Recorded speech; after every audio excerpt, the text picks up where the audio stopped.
MDH chana masala. ಈಗ ಕಡಲೆ ಇರಲಿ, ಹಲಸಂಡೆ ಬೀಜ, ಕಪ್ಪು ಕಡಲೆ ಅಥವಾ ಬಿಳಿ ಕಡಲೆ, ಎಲ್ಲವೂ ಸ್ವಾದಿಷ್ಟವಾಗುತ್ತೆ. ಮಧ್ಯರಾತ್ರಿ 1 ಗಂಟೆಗೆ ಈ ರೀತಿಯ ಯತ್ನ ನಡೆದಿದೆ. ಪಾಕ್ ಕ್ಷಿಪಣಿ ಬರ್ತಾ ಇದ್ದಂತೆ ಸೈರನ್ ಕೂಡ ಮೊಳಗಿರುವಂತದ್ದು. ಸ್ಥಳೀಯರ ಮೊಬೈಲ್ ಹಾಗೆ ಸಿಸಿ ಕ್ಯಾಮೆರಾದಲ್ಲಿ ದೃಶ್ಯ ಸೆರೆ ಹಾಕಿದೆ. ಕ್ಷಿಪಣಿ ಹಾರಿ ಬರುವಂತಹ ದೃಶ್ಯವನ್ನ ಅಲ್ಲಿನ ಸ್ಥಳೀಯರೇ ಸೆರೆ ಹಿಡಿದಿದ್ದಾರೆ. ನೋಡಿ, ಮೊನ್ನೆ ಮಧ್ಯರಾತ್ರಿ ನಮ್ಮ ಭಾರತ ದಾಳಿಯನ್ನ ನಡೆಸುತ್ತೆ, ಉಗ್ರರ ತಾಣಗಳನ್ನ ಧ್ವಂಸಗೊಳಿಸುತ್ತೆ. ಆದ್ರೆ ಪಾಕಿಸ್ತಾನ ಹೇಳ್ತಾ ಇರೋದೇ ಬೇರೆ. ನಮ್ಮ ನಾಗರಿಕರು ಸಾವನ್ನಪ್ಪಿದ್ದಾರೆ ಅಂತ ಹೇಳ್ತಾ ಇದೆ, ಅದಕ್ಕೆ ಪ್ರತೀಕಾರವನ್ನ ತೀರಿಸ್ಕೊಳ್ತೀವಿ ಅಂತ ಹೇಳ್ತಾ ಇದ್ರು. ಹಾಗಾಗಿ ಮಧ್ಯರಾತ್ರಿಯಲ್ಲಿ ಇಂತಹದೊಂದು ವ್ಯರ್ಥ ಪ್ರಯತ್ನವನ್ನ ಪಾಕಿಸ್ತಾನ ಮಾಡಿದೆ. ಆ ಸಂದರ್ಭದಲ್ಲಿ ತನ್ನ ಕ್ಷಿಪಣಿಯನ್ನ ಕಳ್ಕೊಂಡಿದೆ. ನೋಡಿ, ಕ್ಷಿಪಣಿ ಹಾರಿ ಬರ್ತಾ ಇದ್ದಂತೆ ನಮ್ಮ ಭಾರತ ಡಿಫೆನ್ಸ್ ಸಿಸ್ಟಮ್ ಅದನ್ನ ಹೊಡೆದುರುಳಿಸಿದೆ. ಅಲ್ಲಿನ ಸ್ಥಳೀಯರ ಮೊಬೈಲ್ನಲ್ಲಿ ಸೆರೆಯಾಗಿರುವಂತಹ ದೃಶ್ಯ ಇದು. ಈ ಬಗ್ಗೆ ಹೆಚ್ಚಿನ ಡೀಟೇಲ್ಸ್ ಅನ್ನ ನೀಡ್ತಾರೆ ನಮ್ಮ ಪ್ರತಿನಿಧಿ ಹರೀಶ್. ನೇರ ಸಂಪರ್ಕದಲ್ಲಿ ನಮ್ಮನ್ನ ಜಾಯ್ನ್ ಆಗ್ತಾ ಇದ್ದಾರೆ. ಹರೀಶ್, ಒಂದು ಕಡೆ ಸರ್ವಪಕ್ಷ ಸಭೆ ಕರೆಯಲಾಗಿದೆ, ಇನ್ನೊಂದು ಕಡೆ ಮೋದಿ ಅವರೊಟ್ಟಿಗೆ ರಾಷ್ಟ್ರೀಯ ಭದ್ರತಾ ಸಲಹೆಗಾರರಾದಂತಹ ಅಜಿತ್ ದೋವೆಲ್ ಅವರು ಕೂಡ ಸಾಕಷ್ಟು ನಿಮಿಷಗಳಿಂದ ಚರ್ಚೆಯನ್ನ ನಡೆಸ್ತಾ ಇದ್ದಾರೆ ಅನ್ನುವಂತಹ ವಿಚಾರದಲ್ಲಿ ಈಗ ಸದ್ಯ ಅದ್ರ ಬಗ್ಗೆ ಅಪ್ಡೇಟ್ಸ್ ಕೊಡೋದಾದ್ರೆ ಹರೀಶ್. ಹೌದು ಮಧು ನಾಗರಾಜ್, ಒಂದು ಕಡೆ ಪ್ರಧಾನಿ ನರೇಂದ್ರ ಮೋದಿ ಅವರ ನೇತೃತ್ವದಲ್ಲಿ ಅಜಿತ್ ದೋವಲ್ ಅವರು ಮೀಟಿಂಗ್ ಅನ್ನ ಮಾಡ್ತಿರುವಂತಹದ್ದು.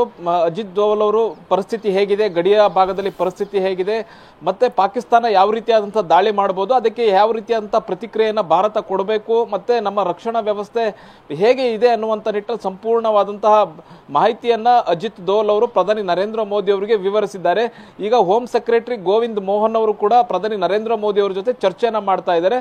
ಪ್ಯಾರಾಮಿಲಿಟರಿ ಫೋರ್ಸ್ ಗಡಿಯಲ್ಲಿ ಹೇಗೆ ನಿಯೋಜನೆ ಮಾಡಲಿ, ಹೇಗೆ ಶಸ್ತ್ರ ಸನ್ನದ್ಧವಾಗಿ ಇದಾವೆ ಅನ್ನುವಂತಹದನ್ನ ಸಂಪೂರ್ಣವಾಗಿ ವಿವರಿಸಿದ್ದಾರೆ. ಮತ್ತೆ ಗಡಿಯಲ್ಲಿನ ಪರಿಸ್ಥಿತಿ ಹೇಗಿದೆ ಅನ್ನುವಂತಹದನ್ನ ವಿವರಿಸುವಂತ ಪ್ರಯತ್ನವನ್ನ ಗೋವಿಂದ್ ಮೋಹನ್ ಅವರು ಮಾಡ್ತಾ ಇದ್ದಾರೆ.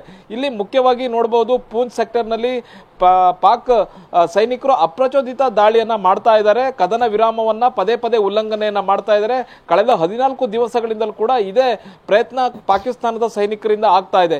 ಇಲ್ಲಿ ಮುಖ್ಯವಾಗಿ ಕಳೆದ ಒಂದು ದಿವಸದಿಂದ ಇದು ಉದ್ವಿಗ್ನತೆ ಹೆಚ್ಚಾಗಿರುವಂತಹದ್ದು. ಪಾಕ್ ಸೈನಿಕರು ದಾಳಿಯನ್ನ ಮಾಡ್ತಾ ಇದ್ದಾರೆ, ಶೆಲ್ ದಾಳಿಯನ್ನ ಮಾಡ್ತಾ ಇದ್ದಾರೆ, ನಾಗರಿಕರನ್ನ ಗುರಿಯಾಗಿರಿಸಿಕೊಂಡು ದಾಳಿಯನ್ನ ಮಾಡ್ತಾ ಇರುವಂತಹದ್ದು. 13 ಮಂದಿ ಭಾರತೀಯ ನಾಗರಿಕರು ಕೂಡ ಸಾವನ್ನಪ್ಪಿರುವಂತಹದ್ದು, 59 ಮಂದಿಗೆ ತೀವ್ರತರನಾದ ಗಾಯ ಆಗಿದೆ. ಮತ್ತೆ ಪೂಂಚ್ ಸೆಕ್ಟರ್ ನಲ್ಲೇ ಒಂದರಲ್ಲೇ 44 ಮಂದಿ ಗಾಯಾಳುಗಳಿಗೆ ನಾಗರಿಕರು ಗಾಯಗಳಾಗಿರುವಂತಹದ್ದು. ಇದು ಒಂದ್ ಕಡೆ ಆದ್ರೆ, ಇನ್ನೊಂದ್ ಕಡೆ ಪ್ರಧಾನಿ ಇದು ಸರ್ವಪಕ್ಷಗಳ ಸಭೆ ಕೂಡ ನಡೀತಾ ಇದೆ. ಸಂಸತ್ನ ಅನೆಕ್ಸ್ ಬಿಲ್ಡಿಂಗ್ ನಲ್ಲಿ ರಕ್ಷಣಾ ಸಚಿವರಾದಂತಹ ರಾಜನಾಥ್ ಸಿಂಗ್ ಅವರ ನೇತೃತ್ವದಲ್ಲಿ ಒಂದು ಸಭೆ ನಡೀತಾ ಇದೆ. ಈ ಸಭೆಯಲ್ಲಿ ಬಹುತೇಕ ಪಕ್ಷಗಳ ನಾಯಕರುಗಳು ಈ ಒಂದು ಸಭೆಯಲ್ಲಿ ಭಾಗಿಯಾಗಿದ್ದಾರೆ. ರಕ್ಷಣಾ ಸಚಿವ ರಾಜನಾಥ್ ಸಿಂಗ್ ಅವರು ಈ ಆಪರೇಷನ್ ಸಿಂಧೂರ ಹೇಗಾಯ್ತು ಅನ್ನುವಂಥದ್ದನ್ನ ವಿವರಿಸ್ತಾ ಇದ್ದಾರೆ. ಮತ್ತೆ ಆಪರೇಷನ್ ಸಿಂಧೂರ ಮಾಡುವಂತ ಸಂದರ್ಭದಲ್ಲಿ ಸೇನೆ ಯಾವ ರೀತಿಯಾಗಿ ತಮ್ಮ ದಾಳಿಯನ್ನ ಮಾಡಿತು, ಮತ್ತೆ ಅದರ ಪರಿಣಾಮಗಳೇನು, ಭಾರತ ಯಾವ ರೀತಿಯಾಗಿ ಈ ಒಂದು ಸಂದರ್ಭವನ್ನು ಎದುರಿಸಬೇಕು ಅನ್ನುವಂತ ನಿಟ್ಟಿನಲ್ಲಿ ಚರ್ಚೆಯನ್ನ ಮಾಡಲಾಗಿದೆ. ಮತ್ತೆ ಪ್ರಧಾನಿ ನರೇಂದ್ರ ಮೋದಿ ಅವರು ಕೂಡ ಒಂದು ಸಂದೇಶವನ್ನು ರವಾನಿಸಿದ್ದಾರೆ. ಎಲ್ಲಾ ಪಕ್ಷಗಳು ಇಂತಹ ಸಂದರ್ಭದಲ್ಲಿ ಒಗ್ಗಟ್ಟಾಗಿರಬೇಕು ಅನ್ನುವಂತಹ ಮೆಸೇಜ್ ಅನ್ನ ಪಾಸ್ ಮಾಡಿದ್ದಾರೆ. ಆ ಮೆಸೇಜ್ ಅನ್ನು ಕೂಡ ರಕ್ಷಣಾ ಸಚಿವರು ಈ ಒಂದು ಸರ್ವಪಕ್ಷಗಳ ಸಭೆಯಲ್ಲಿ ತಿಳಿಸಿದ್ದಾರೆ.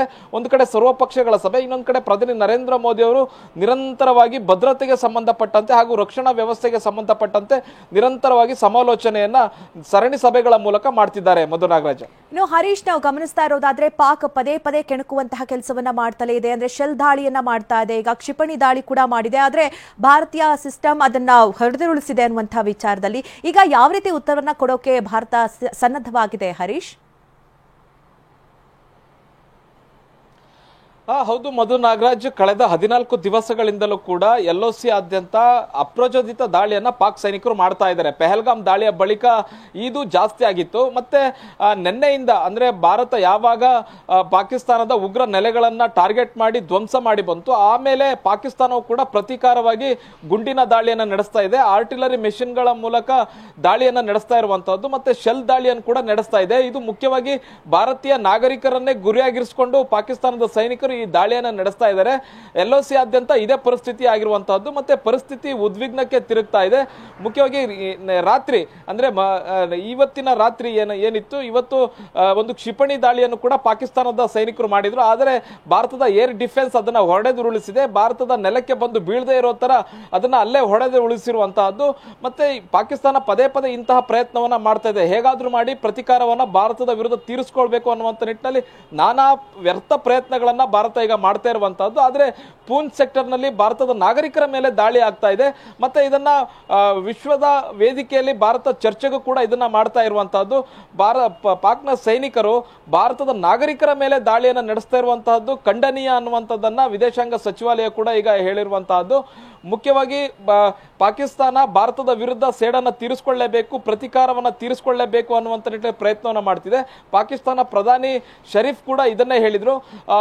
ಪಾಕಿಸ್ತಾನದ ಸೈನಿಕರಿಗೆ ಒಂದು ಸಂಪೂರ್ಣ ಸ್ವಾತಂತ್ರ್ಯವನ್ನು ಕೊಟ್ಟಿದ್ದಾರೆ. ಭಾರತದ ವಿರುದ್ಧ ಪ್ರತಿಕಾರವನ್ನ ತೀರಿಸಿಕೊಳ್ಳಲಿಕ್ಕೆ ಸಂಪೂರ್ಣ ಸ್ವಾತಂತ್ರ್ಯವನ್ನ ಅಲ್ಲಿನ ಸೈನಿಕರಿಗೆ